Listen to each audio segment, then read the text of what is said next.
What's going on, everybody? Welcome to the Pete Nathan podcast. Man, what a week for the Eagles. 37-34, won in overtime. Exciting game, Kelly Green game. Came out with the win, Rakshak. Namaskar, Rakshak from NFL Masala here. Thank you, Pete, for always inviting me to talk about the only thing that matters. That is Eagles football. And what a freaking win. And I want to say something. To those that have said, like, oh, Eagles have to face a gauntlet of games. Guess what? Newsflash, breaking news. We are the gauntlet. Y'all better step up or shut up. Okay, so with that said, I don't want to get into this game too much because we got a game coming up, 49ers, and we got a special guest sitting in the green room. I'm going to welcome Jason. Jason, welcome to the show. He's a 49ers fan. Yeah, thanks, man. Thanks for the invite. Looking forward to talking with you guys about some football. Yeah, although man. You guys got me stuck in this my gauntlet of my own, I suppose, putting me into some sort of like verbal dance battle with two podcasters who only talk about the Eagles, and then one 49er fan who doesn't podcast. So, I'm the underdog right now going into this game, just like the Eagles are the underdog at home against the red and gold. Yeah, man. So what do you think about like the game that's coming up? Last year these two teams went at each other, NFC Championship game. Unfortunately, Brock Purdy got hurt. A lot of chatter about like how they would have won the game if he would have played. I think it would have been a very tough game. I think I would still give the Eagles an edge, but what do you think about this whole thing that's going on? And I feel like the Niners like just have it in them to like win this game, right? So what are your thoughts being a Niners fan? And you grew up a Niners fan, correct?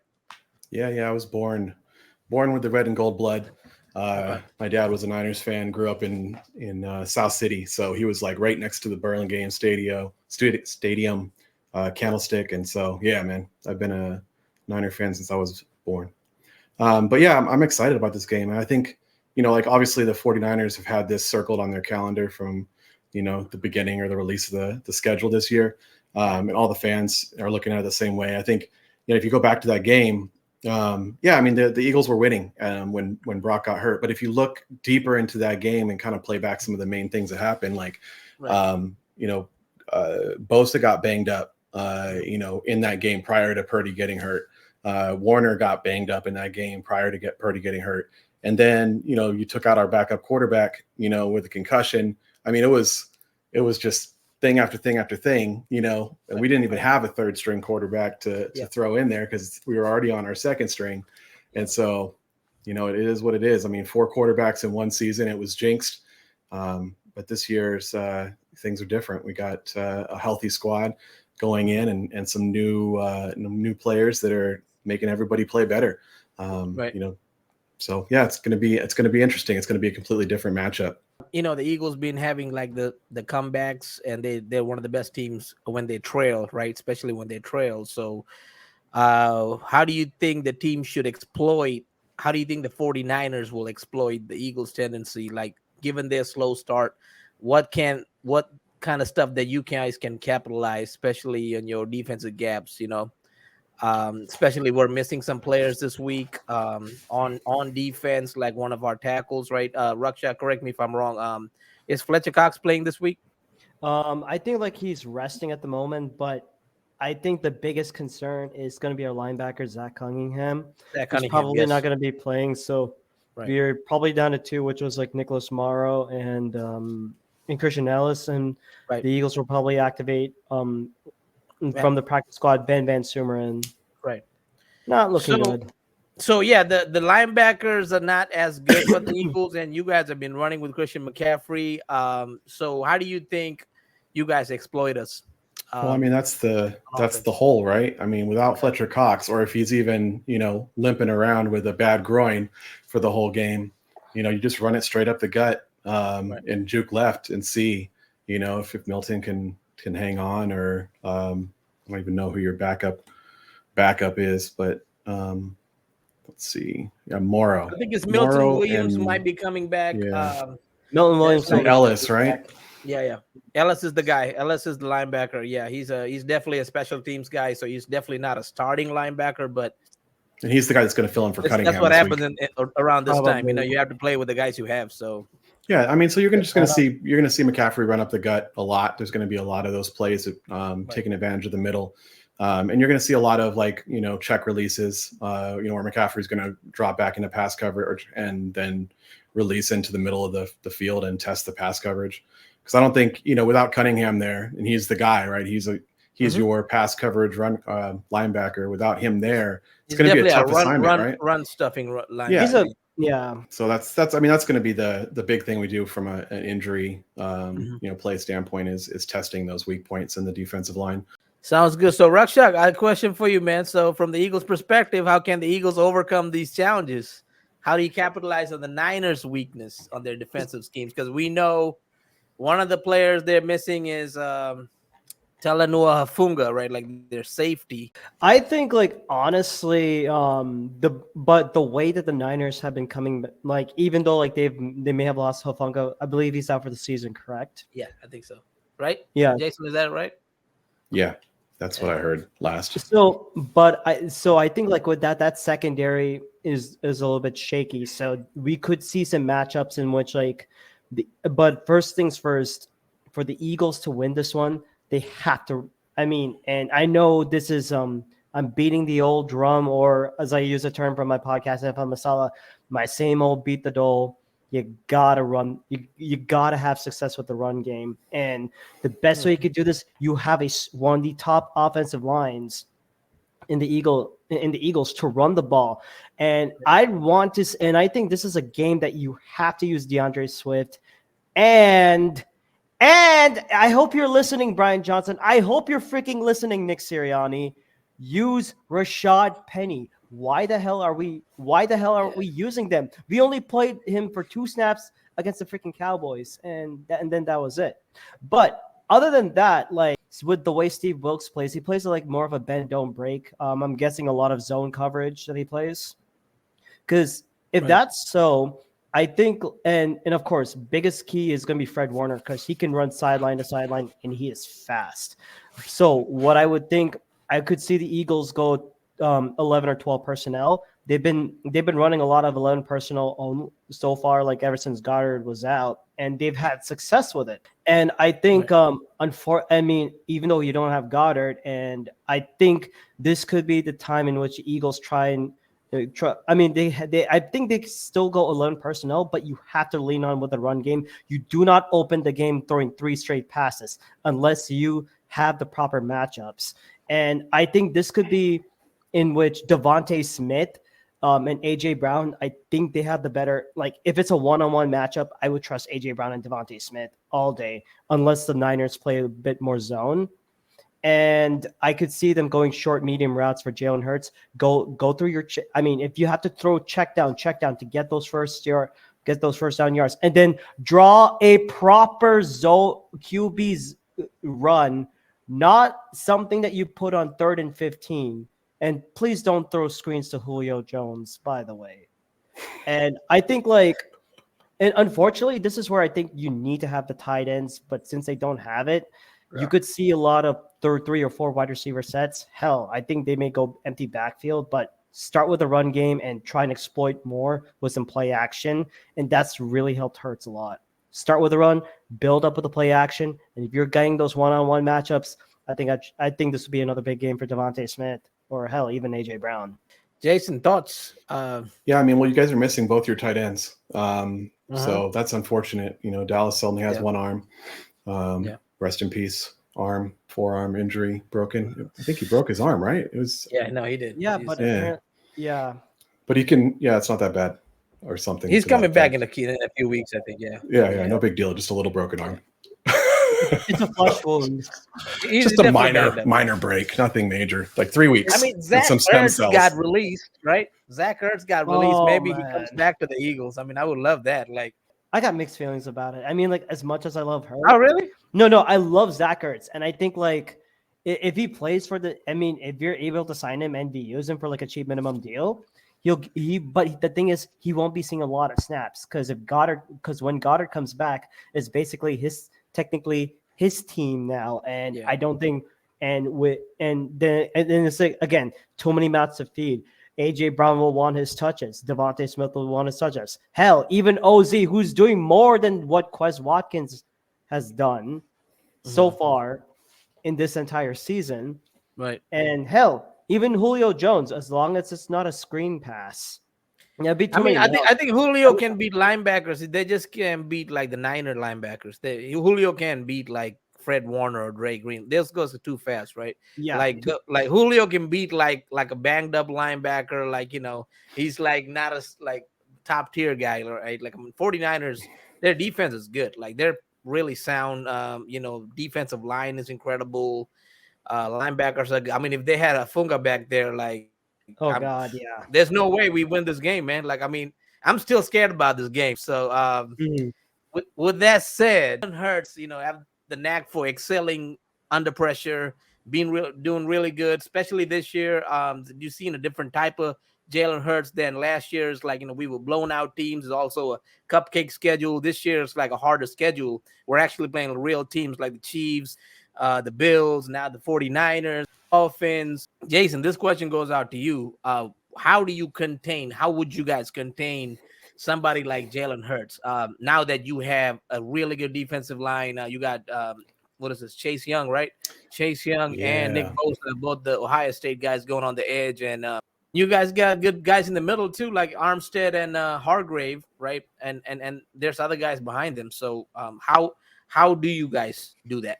Yeah, I mean, the defensive line is definitely a big part of this, right? You know, you've got, you know, Chase Young and Nick Bosa, and you've got Hargrave and Gregory and Kinlaw, and then Farrell and Gibbons. Like, these guys are all players that are getting time. And I think the big thing that the Niners are going to do is they're going to keep rotating those guys in on a consistent basis and really start to wear the offensive line out. I think the key is the opposite of what you said the key is for the win. I think it's stopping that run early, right? If they can stop the run early and they force the Eagles to pass, and if they can do what they typically do, which is come out really fast and score, right? The Niners have been really good at scoring in the first couple drives of the game, or putting 14 or 20 points on the board, like right off the jump. And the Eagles have been notoriously slow to start, right? And typically get their fire in the third and fourth. If they can do that and play that game script and stop that run and keep it from coming, you know, in the third, they're going to get, if they have to abandon the run, then you're in trouble, right? Because even though I agree, like the wide receiver to DB matchups, like your wide receivers should be able to take advantage of those. And with, you know, the weakness in the secondary, with Hufanga missing, you know, there's going to be some opportunities, you know, to go long and go down the field and not have as good a coverage. But, you know, if they're not having the time to get there, which is entirely possible with that type of pass rush, because, you know, realistically, like, you know, if we look at the recent history, right, Josh Allen made the Eagles secondary look sus, right? They pulled out a big lead. So that's entirely possible to happen in the first half. And then now they're going to face a quarterback that, you know, not only has the best passer rating in the league and the highest completion percentage in the league, but also leads the league in yards per attempt, right? So, you know, he's not just throwing these short intermediate passes, he's throwing the long ones too. And so he's going to go after those guys. And, you know, on the opposite side, ever since Chase Young came to town, they've had 15 sacks, which is a huge number, right? Compared to what they had in the first, you know, half of the year. So I think the Eagles definitely have their hands full when it comes to, you know, all of those things. And so that's the game script, I think. Stop the run, you know, pull out an early lead, and then get that pressure, you know, into the game at a high level, wear out the offensive line, keep it going after Jalen throughout the entire game. And, you know, when he's forced to pass and he has to try to make that comeback and he has that type of pass rush to play against, that may be the difference between what you saw with the Bills and their ability to come back. And, you know, could be a win for the Niners. And keep in mind, it's going to probably be raining 40 to 50% chance of rain. So this can change how teams play each other also, right? Like, you can't, because you can throw the ball, but sometimes depending on the quarterback, depending on the scheme, you know, Josh Allen did throw it for, like, is it 50 times or something he threw last game? He had like a ridiculous amount of like time he threw like in a rainy game, but that's also because the Bills don't really have a run game, which the Niners do. with McCaffrey, their run game is excellent, and they also Yeah, got some backs. I heard it rains a lot in Charlotte, North Carolina. Where the Panthers play. There's a lot of rain down there, so I'm not too worried about our running back being able to handle the ball and take advantage of some rainy situations. Okay. I see Run what you did there. Okay, I see what you did there. I mean, I think it kind of rained last year in the NFC Championship game, right? It was a little bit of rain, right? Yeah, I think I remember that. Yeah. Oh, it wasn't dumping or anything like that. It wasn't dumping. It wasn't like the last week that we had. But yeah, it could be a bigger storm this game. We'll see what happens when we get closer to the weekend as far as the forecast goes. But that would be completely different. Like everything we just talked about is out the window, and it becomes a run battle and battling in the trenches. Okay. I'm in the end. I'm going to ask y'all two score predictions from y'all too. So one with the rain, one without the rain. So hold that thought, okay? So asterisk on that one. Got it. So yeah, Rakshak, do you believe Hurts can exploit any specific weakness on the 49ers, right? Especially when he's trailing, because like if we start slow, like against other teams like the Commanders, the Bills, even the Kansas City Chiefs, we had chance to like win the game. With Niners as good ferocious defense, can we still do it, or this is a game you want to ride off the bat, start fast? To be on the safe side, you have to attack first, especially with the run game going. And I think Brian Johnson has to call a perfect game on this one. And I'm in agreement with Jason for this one. And crazy stat, the Niners have the number 2 run defense in the NFL. They're only allowing 82 rushing yards per game. Number 2 rushing defense? Number 2 rushing defense. They're only allowing 82 rushing yards per game. This is according to also from some stats from like ESPN, and of course Jimmy Kempski from Philly Voice. Yeah. I mean, of course, Fred Warner, he already has 95 tackles, 2 sacks, and 3 interceptions. You have to start off early and build through the run. You cannot abandon the script.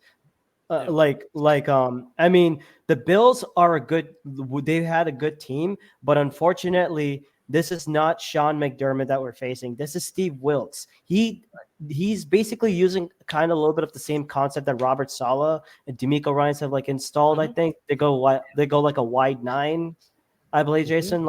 Just correct me on any Niner terminology that I'm missing. And I think Jason, you watch a lot more Niner games than us, so you know. Well, yeah, please do. I'll leave all the references to you on that one in terms of stats. But back to the thing, if I'm the Eagles, you have to get that early lead, run the ball, and of course, and I think when you have a big lead for the Eagles, a lot of people are gonna get mad at me. You have to run up the score. You have to keep on piling points, because either way, the Niners have a better chance on scoring that much easily, especially with our defense in a bit of shambles due to personnel not being 100%. Right. And the way that Sean Desai has schemed his defense. I think when I was looking at some of the stats for last game, for that game, Sean Desai's defense gave up 505 yards of offense. I think, and even though we tried to limit the running backs, there's so many. I think with the Eagles, you have to run the ball and control the clock. If you control that time of possession and the ball, and you're able to score points off of these drives, I'm not saying field goals if you need to. Touchdowns are the key. And if you have to play short, if you have to throw check down, get those first yards, death by 1,000 paper cuts, I don't care what it is. If it's ugly, that's how I think the Eagles will have to win this game. Right. And I mean, that's just brotherly shove it all the way to the end zone. Push if you need to, because that play has been unstoppable. Of course, Javon Hargrave might have a chance, and I think I would also trust his offensive line, because the Eagles O-line has even through the gauntlet, they have faced a ton of good battles. Of course, it was against the Jets, and we lost that game, which still pisses me off. We lost to Zach freaking Wilson, who's out bench for Tim Boyle, who threw the Hail Mary, not opposite the Hail Mary, folks. But I think with the Eagles facing a lot of good of these defensive fronts, we should be ready. And plus, Chase Young, this will be the 3rd time that we've seen him. And I think like I mean, he's been really good against Mailata. When he goes against Mailata, he's giving him work. Only 100%. thing I'm kind of worried about if Lane Johnson doesn't play, if Jack Driscoll plays. I mean, Nick Bosa got the edge on that, man. Like, I think Driscoll be tough. handled himself. I think no, like last game, Driscoll handled himself pretty well. Out of 39 snaps or something like that, I saw a stat. He only gave up like one pressure. Right. It has to start with the run game. You build up that confidence and you build up that momentum. They have to run the ball. If Nick Bosa pins his ears back, man, it's just over. Like that's, you know what I mean. You're gonna have to, because Hurts also takes a longer time throwing the ball. He doesn't more than 3 seconds come out in 2 seconds. You know what I mean? He takes more than 3 seconds to throw the ball. Oh yeah, because he's a playmaker, so he's trying to make the plays. He's trying to find, he's trying to Michael Vick it, if for lack of a better term. Speaking of Michael Vick, this week saw some PTSD.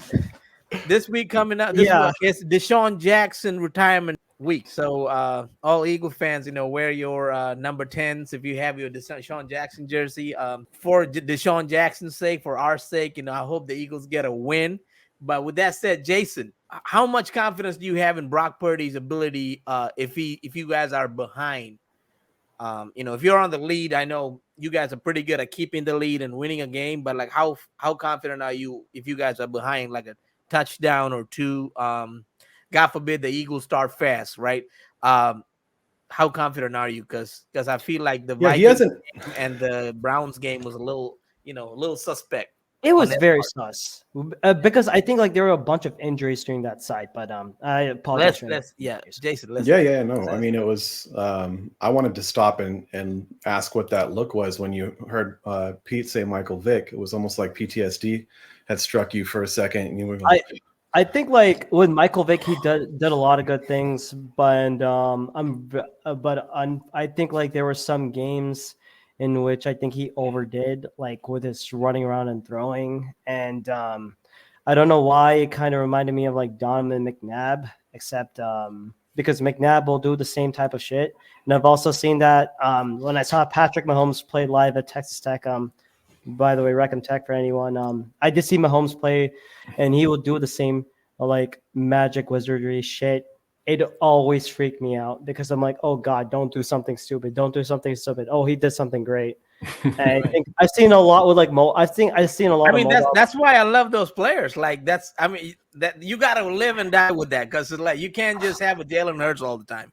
You know what I mean? Because that doesn't always happen, right? Like but we're fortunate enough to we having Jalen Hurts now, but when you have those type of players, like live by that, man. That's it. Like because when they make something great, like.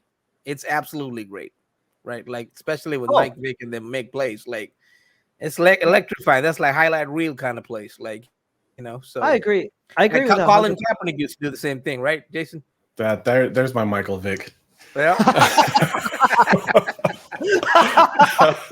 We both have PTSD with mobile. Man. Michael Vick is one of my favorite players, so it's just. Michael Vick is the reason why I'm even an Eagles fan, like because of the whole thing that Eagles gave him a chance, after coming from prison. And I know he did something horrible, like fighting dogs, but like, Eagles was the team to give him that chance. And Eagles always been the team to giving players chances. So that's one of the reasons why I became an Eagles fan. So I thought it was with that said, man, love thing, man. What do you think about the Brock Purdy's ability to come back from this game? Like, if y'all down like a touchdown or like 10 points. Yeah, I think there's three things about Brock when it comes to like his ability to come back, right? The first is that he hasn't shown that he can do it, right? He was down in the NFC Championship game and then he threw his elbow out, just on a fluke, someone hit him. But he was still down, didn't come back before he got hurt. And so, it was I had the question in my head was like, oh, big game. Can he come back? Does he have the fortitude to do it? Now, granted, he's a year older now and much more established and has a lot more NFL playing time under his belt than just the 6 games or whatever he had going into the playoffs last season. Yep. So I think, that's a question mark, right? We don't know. We didn't see that in the Vikings game, his ability to come back. He was missing a couple, key pieces as far as his left tackle and Deebo Samuel, but, still he had a lot of offensive weapons at his disposal and wasn't able to pull it off. I think there's 2 things that can help him, right?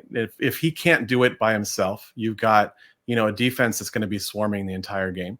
And so, the ability to put pressure on a quarterback and make quarterbacks do stupid things is something that the defensive or the front seven really of the Niners do extremely well. And so there's an opportunity there to help him out if we do fall behind and make Jalen Hurts do some Michael Vick shit. And then I think the other big thing, hopefully for the better. Not, I think the other thing is Michael Vick. Yeah. The other thing that you were talking about, those players kind of grouping together like Mahomes and Vic and McNabb, and the fact that they were creative in the way that they make plays happen, and sometimes it's to greatness and sometimes it's to utter disaster, and the fans have those reactions when they remember those moments. I think Purdy has a bit of that in him, and it's still early. He's only second year playing. It's still early to see where that comes to in this kind of spectrum, right? Because the spectrum that you talked about, you've got people on the far side of the spectrum, which was Michael Vick.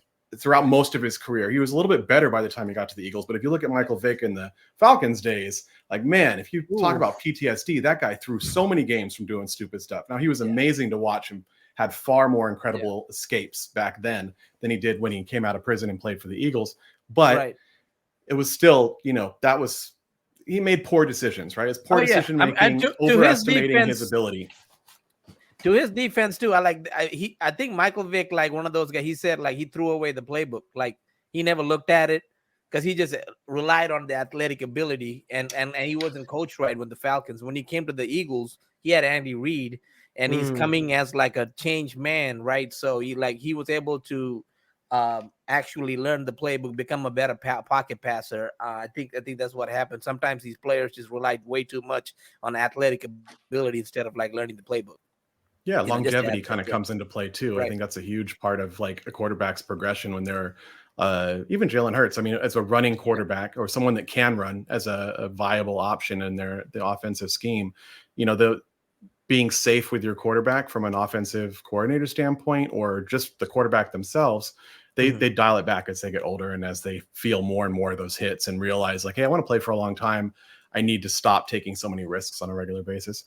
And so I think like, the spectrum that you gave, McNabb's in the middle of that spectrum, right? He's somebody that, was more of a pocket passer, had the escapability, could run, definitely had long legs and got going like a gazelle down the field sometimes, but, he wasn't as fast as Vic. He wasn't going to straight burn people. Right. And he made, terrible decisions. He was someone that had the choke factor more inside of him, like where he panicked and you saw it and he threw and made terrible decisions when he was under pressure or in a situation where he Rakshak over there having PTSD. And then you have the third person you mentioned, which is Patrick Mahomes, right? And so Mahomes has this, he's not fast. I mean, he can run, he's quick, he's mobile, but he's not a running quarterback by any means. But the guy has escapability, right? You look at the way that he's able to move around and sense, pressure in the pocket and sidestep things, step into the pressure, skirt out to the side and make the most amazing, off, balance throws across his body while he's falling down to the other side of the field. Yeah. He does stuff like that. And it's like, wow, okay, that's the other end of the spectrum where you have more of a consistent quarterback at the core. And then when put under pressure, he's able to do amazing things. And so I think that's, that's your ideal is Patrick Mahomes. So I was just talking about like how Purdy has that escapability. I think he demonstrates some of that. And he demonstrates those ridiculous throws where it's like, dude, you shouldn't have made that throw, but you made it. Yeah. And I mean, he throws with anticipation for a quarterback that's like in the second year, like, he for a team that doesn't throw as much, he's averaging around 250 yards a game, which is highly impressive. And one of his favorite targets is Brandon Ayuk. Right. Down the field. I mean, he's a good receiver. Like, I think the Eagles brought him in for a 30 visit back in 2020, but we end up getting Jalen Reagor of all people. But I think he was like a second round pick, I believe. Like, no, he was a first round pick. He was a first round pick. I mean, round pick. Yeah. That 2020 draft the first round gives me nightmares to this day. How in God's name do you get Jalen Reagor over Justin Jefferson and Brandon Ayuk? Please explain this logic to me. Yeah, I know the Vikings were laughing, man. Like, their front office couldn't believe that we picked Jalen Reagor, and they were like, "What? Justin Jefferson's still there?" Like, they're like, "Let's go." Yeah, like, and I mean, can only imagine if he got Justin Jefferson. But with that said, Rakshak, what do you think about how can we stop Purdy like from coming back from if they are behind, like what would you do? How would you take away Brandon Ayuk? How would you take away George Kittle? Because those are like his favorite targets. And of course, you got Debo Samuel, who's been Oh talking a lot God. of shit, calling our cornerbacks trash and all kinds of stuff. But Debo's a little emotional fella. And then Christian McCaffrey, good running back. He can also catch it by the backfield. Good head coach. Gonna call the plays. So how would you stop him? Gee, I'm happy that you asked me that question because literally, I mean, the only way that I could think of not allowing Brock Purdy to hit those targets. Number one is obvious. You need to stop the freaking run. If you're like the last time, I mean, of course, like the Niners the three losses the Niners had, they were without Trent Williams and Debo. But if you're able to stop the run and limit Christian McCaffrey to at least 50 yards. So what I'm saying is unrealistic. But if you can find a way to limit Christian McCaffrey, that's basically your step one. But however, step two is going to be very different because guess what? Debo can somewhat play running back, especially in jet sweep motions. Niners use a lot of motion. I don't know how much, if you want to ask me like how much percent, it's like over almost like more than 50%. It's because in a Kyle Shanahan type of offense, you run the ball and then you're using a lot of motions and different looks. I mean, which is what makes that offense so dynamic. 100%. And if I'm the Eagles, number one, of course, stop the run. Second, you have to get the defensive line is, I think this is where the Eagles are good at. Especially, you have to attack Brock Purdy. You cannot allow him to make these types of plays because, of course, he'll throw those short plays, but you have to hit because when the time is right, you have to dial in some pressure. Hell, go 4 or 5 man fronts, which I think what is maybe something that Sean Desai can do. Right. And if I'm going 4 man front, 4 man or 5 man front, you can experiment me with this, guys. I go Reddick and Sweat on both of my edges. And then inside, if Cox is not going to be playing, most likely if Cox is playing, I'll keep it on limited snaps. But I would go Jalen Carter and Jordan Davis. I mean, the only way that and by the way, no, I'm sorry if I'm digging out against Ohio State, but we have Georgia players that are better than Ohio State players. You got 2 champions right there, and I think I don't know about that. I mean, those 2 guys are pretty good too. Like on the other side. 100%. I mean, they're good at the edges, but the interior, like you have a potential defensive rookie of the year, Jalen Carter, who's like he's a rookie and he's like one of top 5 in pressure in pressure rating. Like that's freaking insane. And Jordan Davis, did you see him chase Josh Allen in that game? I'm like, yeah, I mean, he was running like.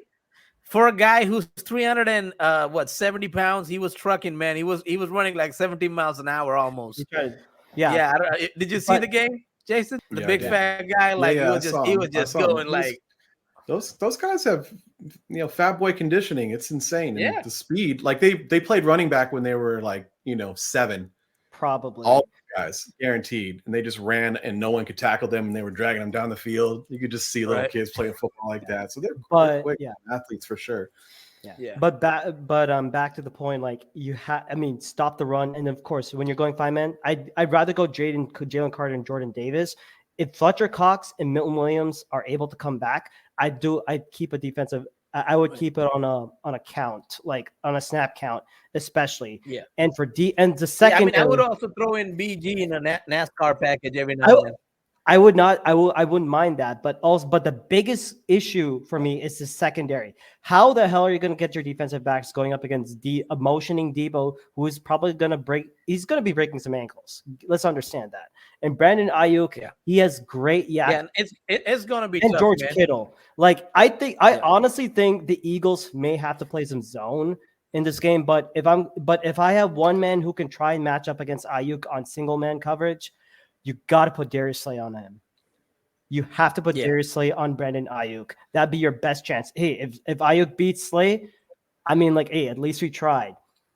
And Bradbury, he's only gone on the outsides. And And I know he had a good game, and he had a crucial interception against Josh Allen, which set up that amazing Olamide Zacchaeus grown man catch. But I think like I would put Zacchaeus on the outside if Debo or anyone is paired up on the outside, especially on the outside receiver position. I would keep Bradbury there, and then would Roby playing well in the slot, just keep him there. But I have an interesting take. Okay. So how do you stop Kittle then?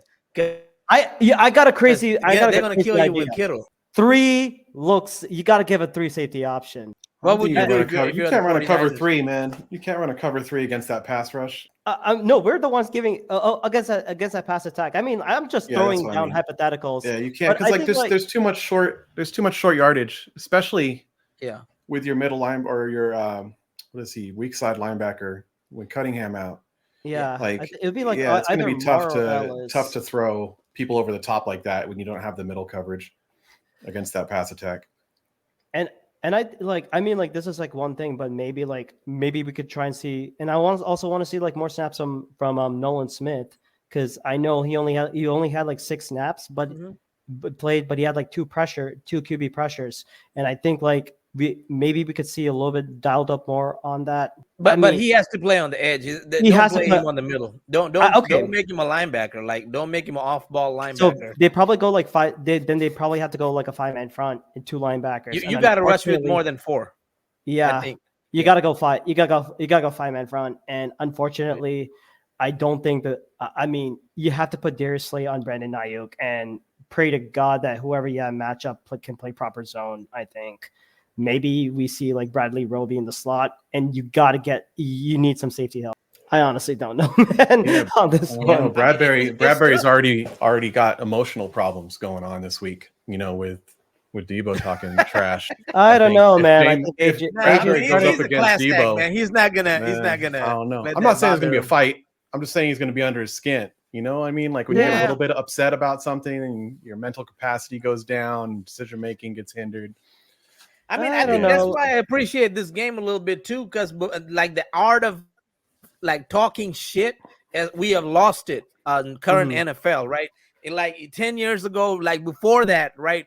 Teams used to hate other players from other teams, and that I felt like that was more real. Nowadays, all you see is these guys exchanging jerseys after the game, laughing it up. Like you didn't see that like 15 years ago. You know what I mean?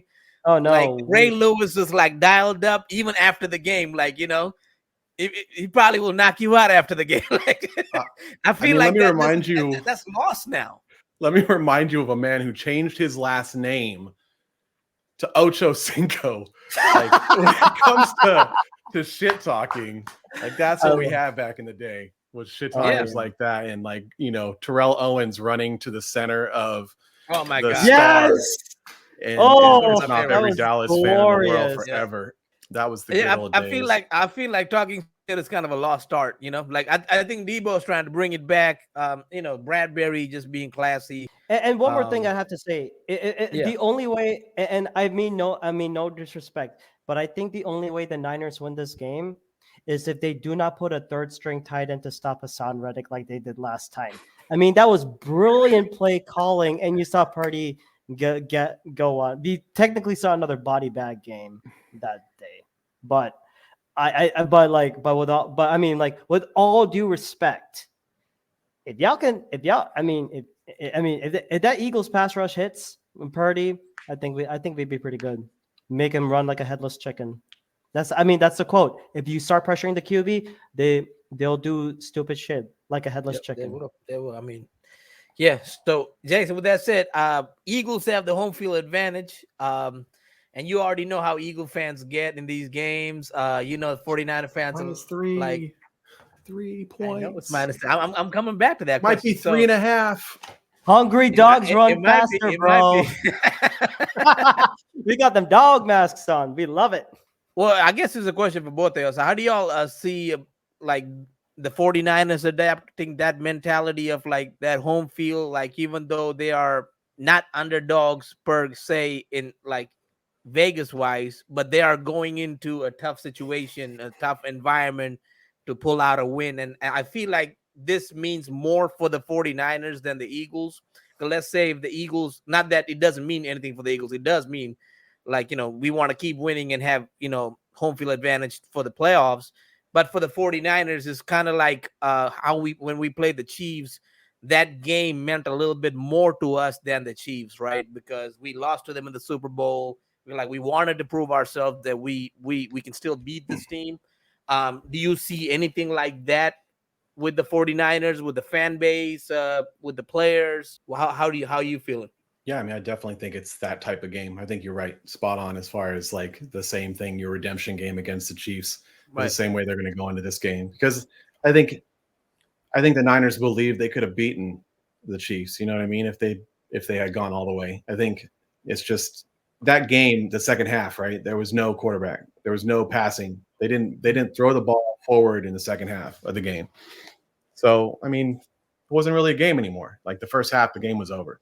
As soon as Johnson got hurt, it wasn't a game anymore. So I think like there's a lot of like, let's see what would have actually happened in this game, right? Let's see, where everything is. And I think that the Niners are even stronger than they were, last year at this time. And I think the Eagles are stronger than they were last time, at this time of the year. Obviously with some of those injuries, right. taking a little bit damper here and there. But overall, I mean, just the performance of both teams over the season, is greater than what we saw last year.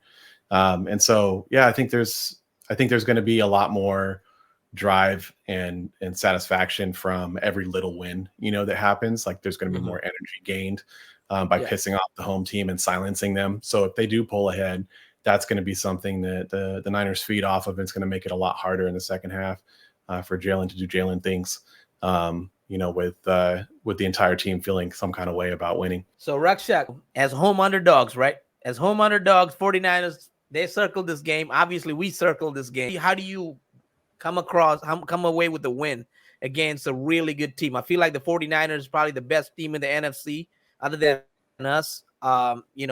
After that, it's like Cowboys, like whoever after that, right? I feel like 49ers are that solid team.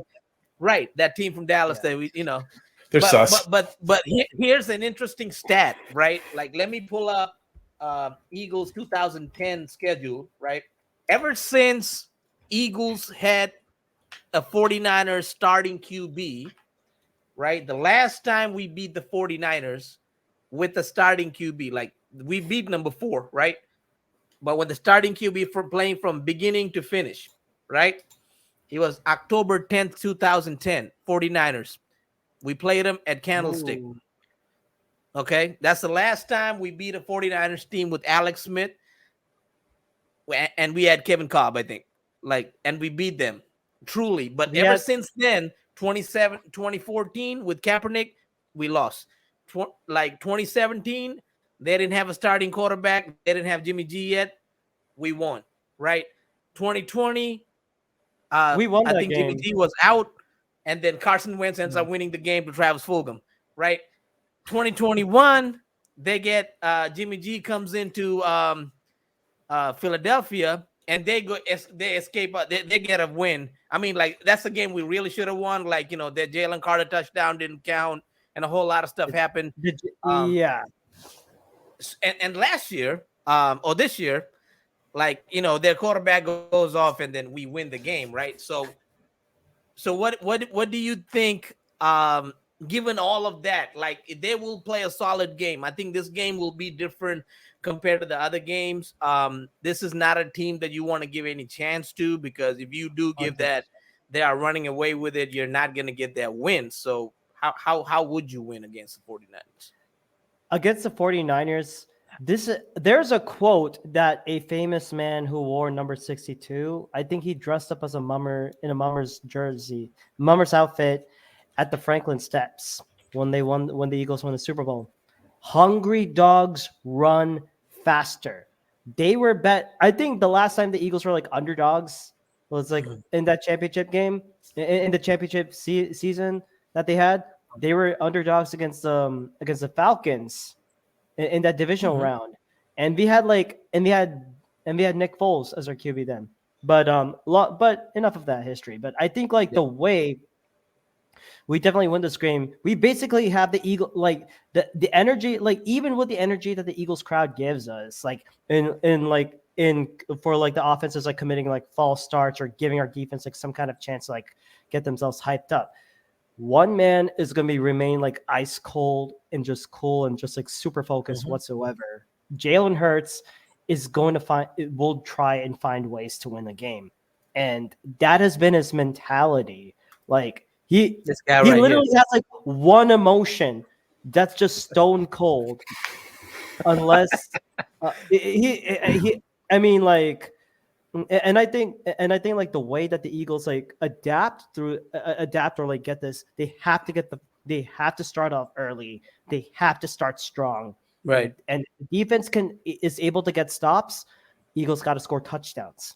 And I think like and I think with a mentality like Jalen Hurts who will carry his team on his back and help win games, I think that's going to be one of those keys. Okay. Of course, like bearing the elements and bearing what the fans are going to do. Like, but then again, like it's any given Sunday. Niners may come out with a strong start, but it's not how you start. It is how you finish this game. And that is what this team has done. Ever since that Jets loss, they're finding ways to win games. Like whether it be a defensive stop, whether it be an offensive, a freaking epic offensive performance, or an MVP like level Jalen Hurts pulls off like he did in the second half. But in this game, you gotta play complete football. Football is played in 4 quarters, not 2, not 50 cents. You play $1 full, one full game. That's how it is. Okay. And that's how I think the Eagles are going to win this one. Okay. And I think that's how the Eagles do win this game. With that said, I'm going to ask you all for the favorite part of the show, the score predictions. Jason, you are our guest, so you get to go first. Give me 2 score predictions. So if it rains like really bad, give me one of those. And if there's no rain, give me that one. Yeah, if it rains, it's going to be probably 21-6 Niners, because the running game is just too strong. Christian McCaffrey is too strong. George Kittle has gigantic hands that are built for the rain to catch balls, and he doesn't go down. He's going to break one in the rain for sure for a touchdown, breaking like 3 or 4 tackles like he does. I think that's the scenario where the Eagles get blown out, is if it rains. You guys are in big trouble, especially with if Cox is playing. If who's your left tackle? Is it Johnson? If he's Johnson, if he's left tackle, he's Mailata. Saying like they're both, they got bad groins. Think about a slippery floor when you have a bad groin. What's going to happen? You're going to pull it again. It's going to get hurt. So it's just a bad look overall for the Eagles if it rains. So let's pray for you guys, because I like you now. Well, I've always liked Pete, but now I like Rakshak too. Let's pray for no rain so that the game is at least close. Otherwise, it's going to be real ugly. Because Kenneth Gainwell in the rain, man, it's a bad look. And we're not going to see Rashad Penny. Don't remind me. Damn. Jason, okay. I think the more interesting one is like, what if it doesn't rain? Like, what's the score going to be? And I think I look back to like that, that era that you were mentioning a while ago, before, like the last time that we beat, you guys beat the Niners was back with Alex Smith. Well, Alex Smith, the following season, kind of had his revenge. It's 2011. And, the Alex Smith was under pressure, as he always is, because everyone's like, you're trash. We need a different quarterback. We drafted you first round. What a waste. Nothing compared to Trey Lance. Trey Lance, that's 3 first-round mistakes in one quarterback. So, if you're talking to me about draft PTSD, that's the draft PTSD of the century, right? Anyway, so back to 2011, my story, right? So week 4, Lincoln Field, Philadelphia, and then Michael Vick was there, scene of the crime. The Eagles were favorites, right? Because Michael Vick was playing super strong, and they had a great line, and it looked like the Eagles were going to crush the Niners because it's Alex Smith, of course. You know what I mean? That era was a dark time for the Niner fans, dark time. Although it started to turn around towards the end. So the Eagles pulled ahead. It was 23-3 early in the game, and the Niners couldn't find their rhythm because Alex Smith really didn't have any rhythm because he was just too white. And the tide started to turn, though, in the second half. They came back, must have got one hell of a pep talk. And Alex Smith, of all the quarterbacks, took the 49ers, mounted an incredible comeback, threw for 291 yards, 2 touchdowns, no interceptions. And the Niners outscored the Eagles 21-3 in the second half. And the game-winning score was a 12-yard touchdown pass from Smith to Vernon Davis. Super, super exciting finish to that game. I still remember it. And the final score was 24-23. And that's my prediction for the score on Sunday if it doesn't rain. 23. Okay, 24-23. Yeah. So who do you have any MVPs on your offensive and defensive MVPs for the Niners? I mean, it's Purdy, man. I think that the game comes down ultimately, like we've talked a lot about what each team has to do to stop the other team. Honestly, like it's all quarterback because the teams are great. Both teams are great. Obviously, look at the record that the Eagles have. You can't be 10-1 and not be great. You can't kill the Bills, kill the Chiefs, and then not be great. You're great, but exactly it all comes down to that quarterback play. And so if Hurts can do Hurts things, I mean, maybe there's a chance that he could win. But if Purdy, puts on a showcase and doesn't make mistakes, and the Niners play the way the Niners play, it's going to be really, really hard for him to do what he does at the end of games to try to bring them back from a deficit. So I think it just comes down to quarterback play, man. It's like it's Jalen versus Brock, man. And who's your defensive MVP? I'm gonna go with Chase Young. I think he's gonna finally get his hands on some Jalen a couple times. I'm gonna go 2 sacks for our brand new outside rusher. 21-6 Niners in the rain and 24-23 Niners without the rain. And Purdy is the offensive MVP and Chase Young is the defensive MVP. With that said, Rakshak, what are your score predictions? Rain, not rain, offensive, defensive MVPs. When it rains, the Eagles are going to pour on the score, baby. And I think it's definitely going to be another nail biter in which I don't think my state insurance is going to cover it. I think I'm going to be like, I think by the end of this game, regardless, I am going to request my state and my company that I have a change in insurance plans because I don't think they need to cover heart attacks, honestly. It's stupid. But I mean, that's what makes it fun. But I think like with the rain, Eagles will win 27-24. Jake Elliott breaks that heart again. If he can kick 59 from a 59-yarder in the rain, oh, he's going to do a lot more. No rain. But without the rain, oh, God. I think this may go into we may have another overtime game. And okay, I think this will be 31-28 Eagles. Again, through the legs of good old Jake Elliott. Offensive MVP, Jason correctly stated it all runs through the quarterback. And I think Jalen Hurts is going to be that MVP for the offense. Okay.